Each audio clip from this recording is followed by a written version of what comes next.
Hi and welcome to part 3 of this time-lapse version of this tutorial of how to draw a fox in soft pastels. So you're joining us on the neck coming down to the sort of the chest area, and this was a completely different type of fur, so it was really interesting to try and draw because the rest of the fur was sort of short or long and like swooping type of fur. And when we got to the actual neck chest area, we had these clumps of colours.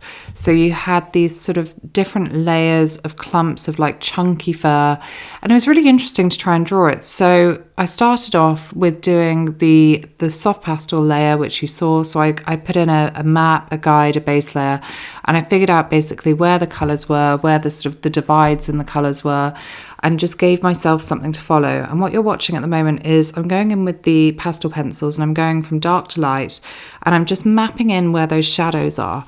So I'm figuring out where the really dark spots are, and then I'm working out from that. So as I go along, I'm putting in the sort of the grey bits that come round on the front of the neck and the chest, and then I'm going back in to do the sort of the clumps of fur that are going down towards the back.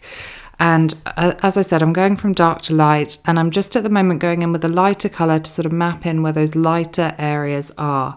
And I'm doing a bit of back and forth from light to dark colours, and I'm just gradually going up and filling in those layers till we get to the really, really bright, lovely colours. I've just gone in with some yellow, I'm using some saffron, because it really, really does pop that colour. It pops off the page, and you want it to look like those bits are really sort of coming out three-dimensionally from that neck, so that you could put your hand in and you could ruffle through that fur.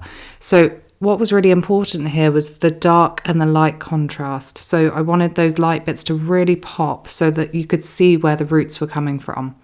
And I'm just going in and I'm starting to do that sort of that darker bit. So as you can see, I've gone in with much darker soft pastels, and it's quite mottled colours in there. So I've gone in with all the different colours, and then I'm rubbing them all together with a cotton wool bud, and I'm getting that sort of mottled base layer to then work on top of.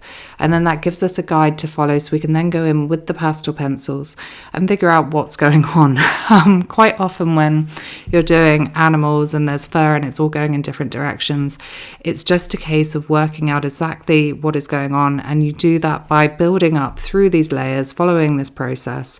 And then you gradually think, oh, well, that's in relation to this. And you have to constantly look at the reference photo and think, what am I looking at? What am I seeing? How does it relate to other things that I've drawn? And that's the biggest tip that I can give you, is to just stare at that reference photo and just keep cross-checking and looking back and just figuring out how what you're drawing relates to the other areas of the image. And then that way you'll figure out if you're getting the right sort of proportions, if you're getting things in the right place, and if it's all sort of working together.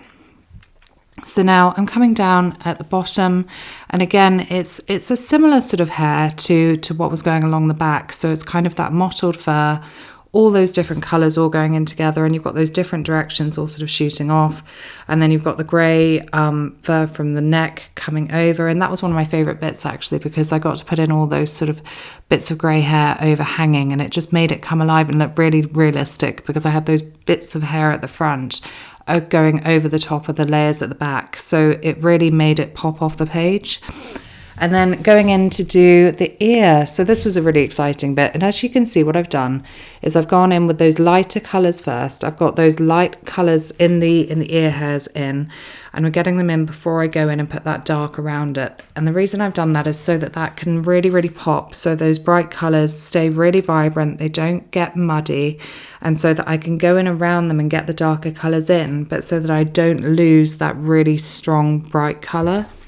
And then what I'm gradually doing is I'm just working up through my colours. So I've got that bright, vibrant colour down to begin with. So it doesn't matter if I go a bit darker on top of it, because it's still there underneath and it will still sort of shine through.